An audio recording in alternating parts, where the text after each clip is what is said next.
Okay बच्चों, तो मैंने आपको एड्रेनल ग्लैंड बताया। एड्रेनल ग्लैंड को ग्लैंड ऑफ इमरजेंसी कहते हैं। इसके दो पार्ट होते हैं। बाहर वाले पार्ट का नाम एड्रेनल कॉर्टेक्स, अंदर वाले पार्ट मेडुला।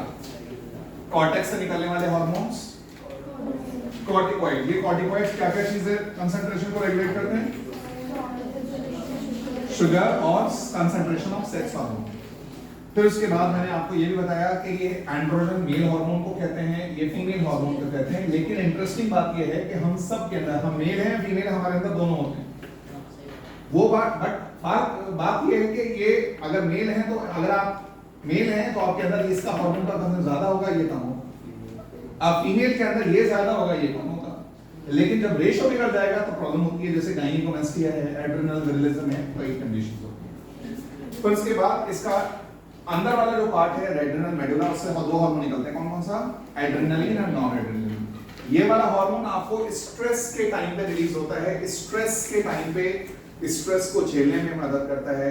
इमरजेंसी कंडीशन के अंदर ये हार्मोन रिलीज होता है। ये आपकी हार्ट बीट को बढ़ाता है, ये ब्रीदिंग रेट को फास्ट करता है, ये स्वेट ग्लैंड को स्टिमुलेट करता है, ये डाइजेस्टिव जूसेस के सिक्रीशन को बंद करता है, ये आपकी ब्रीदिंग रेट वगैरह को बढ़ाता है। तो ये है एड्रेनलिन। और इसका उल्टा है कौन सा? Nor adrenaline. ये वाला हार्मोन आपको इमरजेंसी स्टेट से वापस नॉर्मल स्टेट में लेकर आता है। ये हार्ट बीट को डिक्रीज करता है, हार्ट बीट, आपका ब्लड प्रेशर, आपकी ब्रीदिंग रेट, इन सबको बंद करता है, आपका डाइजेस्टिव जूसेस को स्टिमुलेट करता है, आपकी सलाइवेशन को बढ़ाता है। यानी जो काम ये करता है एड्रेनलिन, उसका अपोजिट ही वाला होता है। That's called the nor adrenaline. Clear है? रब कर दूं? यस।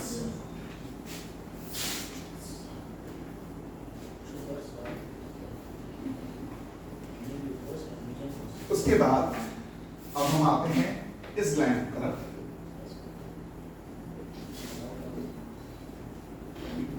ये कौन सा है? ये कौन सा ग्लैंड है? ये पेनक्रियास। पेनक्रियास में आपको ये सेल्स बताए थे, कौन से? ये सेल्स का नाम मैंने पहले बताया था। इनको क्या कहते हैं? Islets, not islets, A silent है। Islets of Langerhans. आपके पेनक्रियास में हार्मोन सेक्रेट करने वाले 4 सेल्स होते हैं। एक का नाम होता है अल्फा, एक का नाम होता है बीटा, एक का नाम होता है गामा, एक का नाम होता है डेल्टा। ये 4 टाइप के सेल्स हैं, अल्फा, बीटा, गामा, डेल्टा। इनसे हार्मोन्स निकलते हैं। अब वो हार्मोन कौन कौन से हैं बताता हूं। अल्फा से जो हार्मोन निकलता है बेटा, उसका नाम होता है कौन सा? ग्लूकागॉन। अल्फा से निकलने वाला ग्लूकागॉन, बीटा से निकलने वाला इंसुलिन। आपको ये 2 पढ़े। पहली बात करते हैं इंसुलिन की। बेटा ये बीटा से निकलने वाला इंसुलिन, ये हार्मोन इंसुलिन को, ये इंसुलिन के कई सारे फंक्शन हैं। पहले सुनिए, ये इंसुलिन हार्मोन, इसको एनाबॉलिक हार्मोन भी कहा जाता है। एनाबॉलिक हार्मोन पहले क्या करता है? इसका पहला काम, stimulates the cells to take glucose, hence reduces concentration of glucose in blood। इसका मतलब समझिए। देखिए, आपने कुछ भी खाया, ब्रेकफास्ट किया, कोई भी लंच किया, कोई भी डिनर, कोई मील लेने के बाद, कुछ खाने के बाद, पर्टिकुलरली मीठी चीजें खाने के बाद आपके ब्लड में शुगर लेवल बढ़ जाता है। आपकी बॉडी में नॉर्मल ब्लड शुगर कितना होना चाहिए बच्चों? हमारी बॉडी में फास्टिंग में ब्लड शुगर कंसंट्रेशन 70 से 100 milligram per decilitre of blood, this is the normal range. 70 to 100 milligram per decilitre of blood, this is the normal concentration of glucose fasting में। बिना कुछ खाए आपके ब्लड शुगर इतना होना चाहिए, 70 to 100, अगर आप फास्टिंग में करते हैं। इधर देखें, लेकिन जब आपने ब्रेकफास्ट किया, लंच किया, डिनर किया, कुछ भी मील लेने के बाद आपके ब्लड में शुगर लेवल, इधर देखो, शुगर लेवल हाई होने लगता है। जब जैसे ही ब्लड में शुगर लेवल हाई होगा, ये हार्मोन आएगा और ये क्या करेगा? जो सेल्स होंगे ना, इधर देखो, ये हार्मोन आएगा, सेल्स को स्टिमुलेट करेगा आसपास के अंदर से ग्लूकोज एब्जॉर्ब कर ले। देखो आपके ब्लड में से एब्जॉर्ब कर ले ग्लूकोज। जब ब्लड में से सेल्स के अंदर ग्लूकोज चला जाएगा तो ब्लड में ग्लूकोज का लेवल डाउन हो जाएगा। तो ये ब्लड में लेवल को ग्लूकोज के लेवल को घटाता है। घटाने में होता क्या है, देखो ये ग्लूकोज, ये हार्मोन क्या करता है, ग्लूकोज जो ब्लड में होता है उसको फौरन कन्वर्ट करवा देता है किसमें ग्लाइकोजन में। जो आपके ब्लड में एक्स्ट्रा ग्लूकोज है, जो आपकी कंसंट्रेशन नॉर्मल जो रेंज है उससे ज्यादा जो ग्लूकोज होता है, ये इंसुलिन उस ग्लूकोज को स्टिमुलेट करके किसमें कन्वर्ट कर देता है, ग्लाइकोजन। बेटा ग्लाइकोजन आपकी बॉडी का रिजर्व फूड है।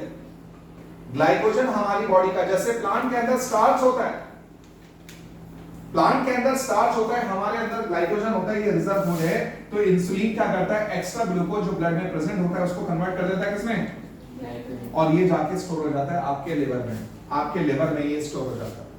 तो पहला काम इंसुलिन का काम क्या है, ब्लड में शुगर लेवल को डाउन करना। कैसे डाउन करना, जब इंसुलिन आएगा तो एक्स्ट्रा ग्लूकोज होगा वो कन्वर्ट हो जाएगा किसमें, ग्लाइकोजन में, जिसकी वजह से ब्लड में ग्लूकोज का कंसंट्रेशन, ग्लूकोज की मात्रा, ग्लूकोज का लेवल ब्लड में डाउन हो गया। एक बात सुनो, इसके अलावा ये क्या करता है, जो बॉडी के अंदर जो टिश्यूज हैं, जो बॉडी में स्टोर्ड प्रोटीन है, स्टोर्ड कार्बोहाइड्रेट है, फैट्स हैं, उनके ब्रेकडाउन को रोकता है। कौन सा, insulin hormone prevents the breakdown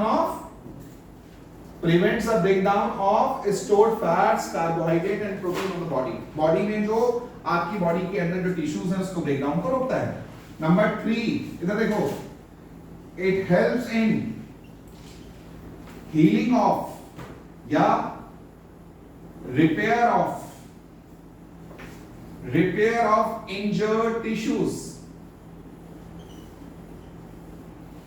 आपकी बॉडी के अंदर जो टिश्यूज डैमेज हो जाए, कहीं कट लग जाए, इंजरी हो जाए, ब्लीडिंग होने लगे, बॉडी में कहीं पर भी इंजरी हो जाए, कट लग जाए, कोई टिश्यू डैमेज हो जाए और कोई जख्म हो जाए, तो उसको रिपेयर करने में कौन सा हार्मोन रोल प्ले करता है, इंसुलिन। अब सुनो, अगर ये हार्मोन आपके अंदर, इधर देखें, सब से ध्यान दीजिए, अगर ये हार्मोन आपके अंदर कम हो जाए, किसी इंसान में कम हो जाए, बढ़ती हुई एज के साथ 30 में, अगर आपके घर में आपके फादर, आपकी मदर डायबिटिक हैं, आपके घर में पूरी फैमिली जो है डायबिटिक है, तो मोस्ट लाइकली आप भी डायबिटिक होंगे। 30-35 साल क्रॉस करने के बाद नॉर्मली काफी लोगों में इंसुलिन का कंसेंट्रेशन कम हो जाता है। बेटा अगर इंसुलिन कम हो गया तो खाना खाने के बाद अगर इंसुलिन का लेवल आपके ब्लड में कम हो गया तो खाना खाने के बाद जब आपने ब्लड शुगर बढ़ेगा, ब्लड ग्लूकोज लेवल बढ़ेगा, ये घटेगा नहीं, फिर ये बढ़ा हुआ ही रहेगा। अगर इंसुलिन नहीं आया या इंसुलिन कम आया तो ब्लड में ग्लूकोज का जो कंसंट्रेशन था 70 80 था, 100 था, ये बढ़कर मान लीजिए 160 हो गया, 170 हो गया, 180 हो गया, 100 200 हो गया, 250 हो गया, 300 हो गया, साढ़े, ये ब्लड शुगर हाई हो जाएगा। ब्लड में शुगर का लेवल बढ़ जाना, शुगर की मात्रा बढ़ जाना क्या कहलाता है, इस कंडीशन का नाम होता है हाइपरग्लाइसीमिया। हाइपरग्लाइसीमिया, ग्लूकोज का कंसंट्रेशन ब्लड में बढ़ने को हाइपरग्लाइसीमिया कहते हैं, और ये कंडीशन आपके अंदर अक्सर रहती है, तो इसका मतलब आपको ये वाली दिक्कत है। कौन सी दिक्कत है, डायबिटीज मेलाइटिस। जिन लोगों के अंदर ब्लड शुगर हाई रहती है, that's called the diabetes mellitus. बच्चों, जिन लोगों को डायबिटीज मेलाइटिस है, ब्लड शुगर लेवल हाई है, ब्लड शुगर जिन लोगों का हाई होगा, इधर देखो, जिन लोगों का ब्लड शुगर हाई होगा उसमें क्या क्या दिक्कत आएगी। सबसे पहली बात, अगर ब्लड शुगर 160 170, मैंने तुम्हें एक वैल्यू बताई थी कितनी, 180 तक है, तो आपकी किडनी से फिल्टर होगी और आपकी किडनी उसको एब्जॉर्ब कर लेंगी, यूरिन में नहीं जाने देंगे। लेकिन अगर मान लीजिए आपका किडनी के आपका जो ब्लड शुगर है वो 200 है, 200 है, 250 है किसी भी पेशेंट का, तो अगर ये 180 को क्रॉस कर गया तो आप ये किडनी के अंदर ब्लड फिल्टर हो, जब फिल्टर हो रहा होगा तो ग्लूकोज यानी शुगर भी फिल्टर होकर आपके यूरिन में जाएगी और आपकी किडनी उसको अब्सॉर्ब नहीं करेगी, यानी ग्लूकोज आपके यूरिन में आने लगेगा। और यूरिन में ग्लूकोज आएगा तो यूरिन में ग्लूकोज आने के बाद कुछ लोग वक्त के बाद पेशेंट की किडनी के अंदर वो चीजें, यूरिन में वो चीजें आने लगेंगी जो नहीं आनी चाहिए थी। इसलिए आपने सुना भी होगा बहुत सारे लोगों के किडनी खराब हो जाते हैं इस वजह से, क्योंकि डायबिटिक में ब्लड शुगर उनका हाई रहता है। Blood sugar should not exceed beyond 180, 180 से ज्यादा बढ़ना नहीं चाहिए, नहीं तो फिर लिपिड प्रोफाइल भी बिगड़ेगा, हार्ट में भी दिक्कत आने लगेगी, किडनी के अंदर तो हो ही रहा है, हार्ट में भी दिक्कत आने लगेगी। और ब्लड शुगर हाई हुआ, लिसन, ब्लड शुगर हाई होने से, डायबिटिक होने से एक प्रॉब्लम और होती है, ब्रेन के अंदर ब्लड वेसल्स कमजोर हो जाती हैं, फट सकती हैं, और कहीं पे खून उसके फटने की वजह से स्ट्रोक हो सकता है, ब्रेन हेमरेज हो सकता है, खून कहीं पे क्लॉट हो गया तो उसकी वजह से, अगर मान लो यहाँ पर क्लॉट हो गया मोटर एरिया में, अगर राइट वाले पार्ट में खून क्लॉट हुआ तो बॉडी का लेफ्ट हिस्सा काम करना बंद कर देगा, पैरालिटिक अटैक पड़ जाएगा। अगर यहाँ पे खून क्लॉट हुआ तो बॉडी का राइट वाला पार्ट काम करना बंद कर देगा, पैरालिटिक अटैक पड़ जाएगा, तो पैरालिसिस हो सकता है, हार्ट में दिक्कत आ सकती है, लिपिड प्रोफाइल बिगड़ना स्टार्ट हो जाएगा, किडनी खराब हो जाएंगे, बॉडी की जो टिश्यूज हैं पेशेंट की वो ब्रेक डाउन होने लगेंगी और उसकी वजह से उसका वेट लॉस होने लगेगा डायबिटिक पेशेंट का। और एक इंपॉर्टेंट बात इधर देखो, उस पेशेंट की बॉडी में अगर थोड़ी सी भी इंजरी हो गई, माइनर कट भी लग गया, ब्लड शुगर बहुत हाई है, माइनर कट भी लगा तो वो कट, वो इंजरी, वो जख्म भरेगा नहीं। 1 महीना, 2 महीना, 5 महीने, 6 महीने, 1 साल गुजर जाएगा, लेकिन वो जख्म नहीं भरेगा और उसके बाद थोड़े वक्त के बाद उसमें से गंदी स्मेल आनी शुरू हो जाएगी। जैसे डेड बॉडी में से स्मेल आती है वो उस हिस्से से आनी स्टार्ट हो जाएगी। डॉक्टर बोलेंगे, उस केस में डॉक्टर बोलते हैं कि पेशेंट की बॉडी में क्या हो गया, क्या हो गया, गैंग्रीन हो गया। क्योंकि मैंने आपसे कहा था इंसुलिन का काम था repair of injured tissues. Insulin कब आ रहा है, इंसुलिन नहीं आ रहा। इंसुलिन ना आने की वजह से पेशेंट की बॉडी में जो जख्म था वो जख्म सड़ जाएगा, वो ऑर्गन सड़ जाएगा, और वो ऑर्गन सड़ गया तो उसमें गंदी स्मेल आने लगेगी। फिर उसके बाद उस पार्ट को क्या करना पड़ता है, काटना पड़ता है, एम्पुटेट करना पड़ता है। अगर लेग में हो गया तो लेग काटनी पड़ती है, हाथ में हो गया तो हाथ काटना पड़ेगा, एम्पुटेट करना पड़ता है, ऑर्गन काटना पड़ता है ब्लड शुगर हाई होने की वजह से।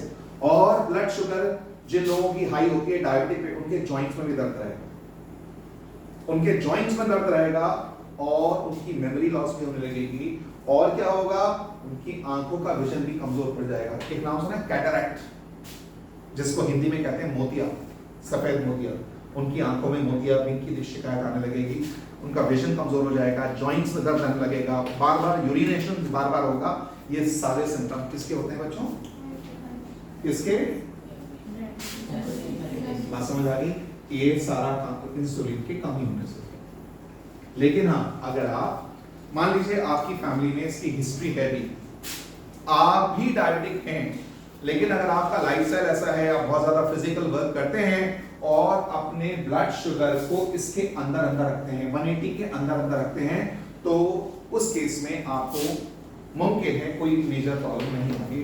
अगर आप ब्लड शुगर को कंट्रोल में रखते हैं और आप फिजिकल वर्क करते हैं, ब्लड शुगर कंट्रोल में रहेगा तो आपके अंदर सारे ऑर्गन्स की टिश्यूज जो हैं अंडर कंट्रोल रहेंगी। लेकिन अगर ये बढ़ा तो ये समझ लीजिए जितना ब्लड शुगर हाई होगा उतना खतरनाक खतरे की बात। कुछ ऐसे लोग होते हैं जिनका ब्लड शुगर बढ़कर 700 तक पहुंच जाता है, 700, 750, 800, ये समझ लीजिए ये अल्टीमेटम है। जिस पर्सन का ब्लड शुगर 600, 700, 750, तो ये समझ लीजिए कभी भी अनहोनी के लिए तैयार रहना। अगर इतना ब्लड शुगर है, ऐसे पेशेंट को फौरन इंसुलिन का इंजेक्शन लगा के ब्लड शुगर को डाउन करना चाहिए। अगर नहीं किया तो कभी भी कोई मिसहैपनिंग हो सकती है, कोई भी दिक्कत आ सकती है, कार्डियक अरेस्ट हो सकता है, कार्डियक अरेस्ट हो सकता है, ब्रेन के अंदर ब्रेन हेमरेज हो सकती है, ब्लड वेसल फट सकती है, कुछ भी दिक्कत आ सकती है और इवेंचुअली डेथ भी हो सकती है। तो इसलिए ब्लड शुगर को कंट्रोल में रखना जरूरी है। समझ आई बात, क्लियर है? तो इंसुलिन की कमी से होने वाली प्रॉब्लम का नाम है डायबिटीज मेलाइटिस। आज कहते हैं दुनिया के हर चौथे इंसान को, दुनिया की तकरीबन 1/4 पॉपुलेशन इस बीमारी से जूझती है, सफर कर रही है। कौन सी? Diabetes mellitus. मैंने इससे पहले दूसरी डायबिटीज बताई थी, कौन सी थी? Diabetes insipidus. वो किसकी कमी से होती थी? डायबिटीज इंसिपिडस किसकी कमी से होती थी? ADH hormone. और डायबिटीज मेलाइटस किसकी कमी से होती है? इंसुलिन की। ये प्रोटीन का बना हुआ हार्मोन होता है। बात समझ आ गई? अच्छा ये बताइए, जिन लोगों को डायबिटीज होती है, आपने सुना होगा, उनको कई बार कुछ लोगों को देखा होगा खाने से पहले इंजेक्शन देते हैं, इंसुलिन के इंजेक्शन लगाकर फिर उसके बाद नींद दिया जाता है। वो इंसुलिन का जो इंजेक्शन लगाया जाता है वो आता कहां से? इंसुलिन, वो इंसुलिन का इंजेक्शन जो बाजार में मिलता है, अवेलेबल है, वो आता कहां से? सोर्स क्या है उसका? बताओ। वो इंसुलिन का इंजेक्शन जो बाजार में मिलता है, वो इंसुलिन एक्चुअल में डिराइव है, निकाला गया है पिग का। पिग की बॉडी से वो पिग का इंसुलिन होता है जो बाजार में अवेलेबल है, जिसको ह्यूमुलिन कहते हैं। पिग का इंसुलिन, ह्यूमन का इंसुलिन भी है, लेकिन वो बहुत महंगा है, उसको हर पर्सन अफोर्ड नहीं कर सकता। इसलिए पिग का इंसुलिन 99% जो लोग हैं वो पिग का इंसुलिन इस्तेमाल करते हैं, जिसको ह्यूमुलिन कहते हैं। समझ आ गई बात? क्लियर है? देन अब इंसुलिन का काम है ब्लड शुगर को डाउन करना, कन्वर्ट करना किसमें? अब इसके बाद आते हैं ग्लूकागॉन। ये हार्मोन जो है ना इंसुलिन का उल्टा है। देखो ना, ये हार्मोन जो है ना, इसका जो इंसुलिन करता है उसका उल्टा करता है ग्लूकागॉन। दैट मींस इधर देखो, तुम्हारा फास्ट है, तुमने सुबह से लेकर शाम तक कुछ नहीं खाया, तो धीरे धीरे ब्लड शुगर डाउन होने लगेगी। जब ब्लड शुगर डाउन होगी तो तुम्हारी बॉडी में क्या है? सॉरी, ग्लाइकोजन है ना, जो बॉडी का रिजर्व फूड था, जो इंसुलिन है ग्लाइकोजन, तो ग्लूकागॉन क्या करेगा? इस ग्लाइकोजन को तोड़ के किसमें कन्वर्ट कर देगा? ग्लूकोज में। ग्लूकागॉन जो है ग्लाइकोजन को तोड़कर किसमें कन्वर्ट करेगा? ग्लूकोज में। यानी ब्लड शुगर को बढ़ाने का काम करता है। कब? इमरजेंसी में, फास्टिंग में, स्टार्विंग कंडीशन, जब आप भूखे होते हो, जब आपका फास्ट होता है, उस वक्त ये हार्मोन आता है, कौन सा? ग्लूकागॉन। और ये ग्लाइकोजन को किसमें तोड़ता है? ग्लूकोज में। ग्लूकोज की कंसंट्रेशन बढ़ाने का काम जो है ये वाला हार्मोन कर रहा है, ग्लूकागॉन। इंसुलिन का काम था ब्लड में ग्लूकोज के लेवल को डाउन करना, ये वाला हार्मोन जो है ग्लूकोज के लेवल को बढ़ा रहा है। वो था नॉर्मल कंडीशन में रिलीज होता था, ये इमरजेंसी में, फास्टिंग में, स्टार्विंग कंडीशन में ये हार्मोन आएगा और आपके ब्लड में जो ग्लाइकोजन स्टोर्ड है उसको तोड़कर ग्लूकोज में कन्वर्ट कर देगा। बात समझ आई? सोच के बताइए, अगर आपकी बॉडी में इंसुलिन का कंसंट्रेशन ज्यादा हो जाए तो क्या होगा? कम का तो हम बात बता रहे हैं, आपको डायबिटीज हो जाएगी और ये होगा। अगर आपकी बॉडी में इंसुलिन ज्यादा निकल गया तब क्या होगा? अगर इंसुलिन का कंसंट्रेशन ज्यादा हुआ तो बहुत ज्यादा ब्लड शुगर को डाउन कर देगा आपके खून में। ब्लड शुगर का डाउन होगी तो हो सकता है आप फेंट होकर गिर जाएंगे, वीकनेस हो जाएगी बहुत ज्यादा। इस कंडीशन को कहते हैं डायबिटिक कोमा। इस कंडीशन को डायबिटिक कोमा कहते हैं। पर्सन की बॉडी में ब्लड शुगर, जैसे कहा था ना हाइपरग्लाइसीमिया, वो हो जाएगा हाइपोग्लाइसीमिया। ब्लड शुगर जो होगी बहुत ज्यादा डाउन हो जाएगी। क्लियर है? समझ आ गया? क्लियर है यहां तक? फाइन, रब कर दो।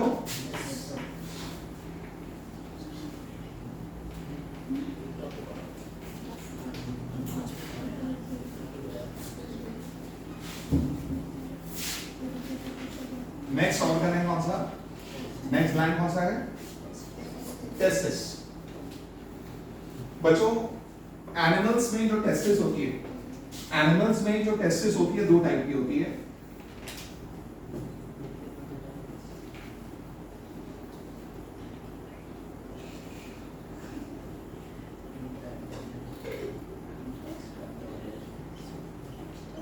कौन सी? देखो,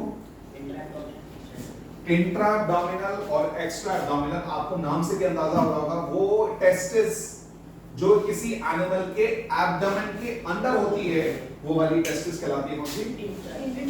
ये वाली टेस्टिस वेल में पाई जाती है, वेल में, एलिफेंट में, रैट में, ये वाली टेस्टिस होती है इंट्रा एब्डोमिनल, जो एब्डोमेन के अंदर होती है। कुछ एनिमल्स में, बहुत सारे एनिमल, इनफैक्ट बहुत सारे एनिमल ऐसे हैं जिनके टेस्ट एब्डोमेन के बाहर एक पाउच में होती है, इसका नाम था स्क्रोटम।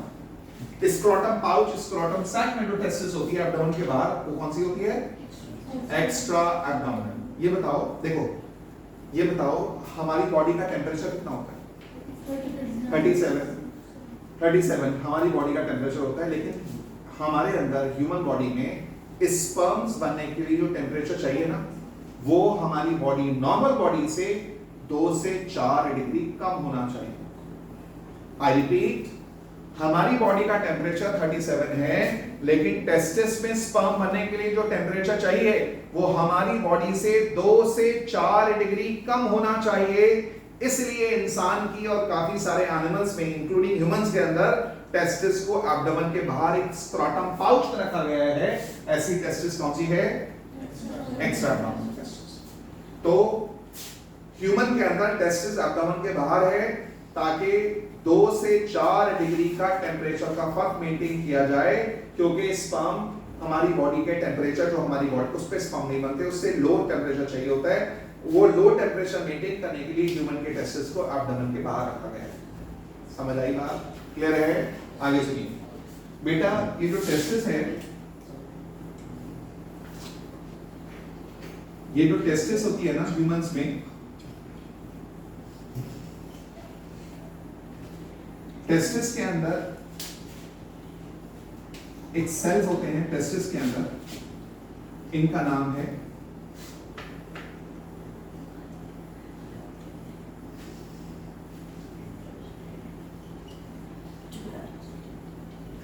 कौन से सेल? देखो, इंटरस्टिशियल सेल्स ऑफ लेडिक। अगर आपको ये नाम पढ़ने में दिक्कत हो रही है, सिर्फ याद रखना लेडिक सेल्स, सिर्फ लेडिक सेल्स। टेस्टिस में सेल्स होते हैं लेडिक सेल्स। इन्हीं लेडिक सेल्स से सिक्रीट होता है एक हार्मोन जिसका नाम है कौन सा? टेस्टोस्टेरोन। ये प्राइमरी या चीफ मेल सेक्स हार्मोन है। मेल के अंदर सिक्रीट होने वाला सबसे इंपॉर्टेंट जो मेल हार्मोन है वो यही वाला है, टेस्टोस्टेरोन। ये हार्मोन सिक्रीट होता है बच्चों, ये मेल्स के अंदर, और सिर्फ ह्यूमंस में नहीं, बहुत सारे एनिमल्स में, गोट्स में, शीप में, बुल्स में, हॉर्स में, मोस्ट ऑफ द एनिमल्स के अंदर ये हार्मोन, मेल एनिमल्स के अंदर ये हार्मोन सिक्रीट होता है टेस्टोस्टेरोन। हम ह्यूमंस के अंदर भी टेस्टोस्टेरोन सिक्रीट होता है। टेस्टोस्टेरोन जो बेटा ये जो हार्मोन है ना, इसकी वजह से देखो मेल के अंदर सारे मेल वाले कैरेक्टरिस्टिक, मेल के ऊपर फेस के ऊपर हेयर ग्रोथ का होना, मेल की आवाज भारी होना, लो पिच वॉइस होना, मेल ज्यादा एग्रेसिव होते हैं, मेल की हाइट ज्यादा होती है, मेल के जितने भी फीचर्स हम देखते हैं, मेल के प्राइमरी और secondary feature, aggressiveness, tall height, और मेल की आवाज, मेल की हार्ड स्किन, मेल के फेस के ऊपर हेयर ग्रोथ, ये सारे के सारे कैरेक्टर्स कौन कंट्रोल करता है?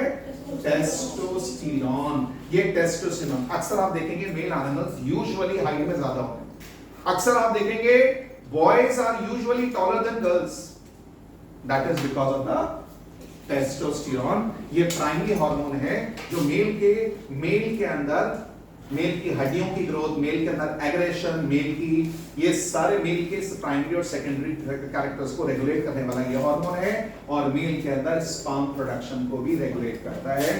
तो बच्चों इसको आने वाले नेक्स्ट लेक्चर में हम इसको कंटिन्यू करते हैं।